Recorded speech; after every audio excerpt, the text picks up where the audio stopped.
હું અજય રમણીકલાલ શેઠ, સ્થાનકવાસી જૈન સંઘ ચાંદી બજાર ટ્રસ્ટી, સ્થાનકવાસી જૈન સંઘ ચાંદી બજારના પ્રમુખ શ્રી પંકજભાઈ શાહની રાહબરી હેઠળ આજ રોજ સ્થાનકવાસી જૈન સંપ્રદાયના 106 તપસ્વીઓની શોભાયાત્રા તથા પારણા યોજવામાં આવેલ છે, જેમાં સામૂહિક લાભ મણિલાલ તારાચંદ શાહ પરિવાર હસ્તે પૂજા દીપ ચંદુલાલ શાહની 28 તપશ્ચર્યા નિમિત્તે લેવામાં આવેલ છે।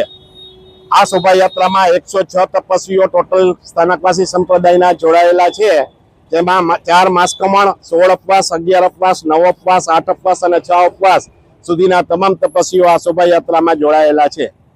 અત્યારે આ શોભાયાત્રા પૂર્ણ થયા બાદ લોકાગસની વાડીમાં સામૂહિક પારણા થશે, જેનો લાભ પણ મણિલાલ તારાચંદ શાહ પરિવાર દ્વારા લેવામાં આવેલ છે। સ્થાનકવાસી જૈન સમાજના તમામ કાર્યકરો દ્વારા આ સુંદર શોભાયાત્રા અને પારણાની વ્યવસ્થાનું આયોજન કરવામાં આવેલ છે। જય જીનેન્દ્ર।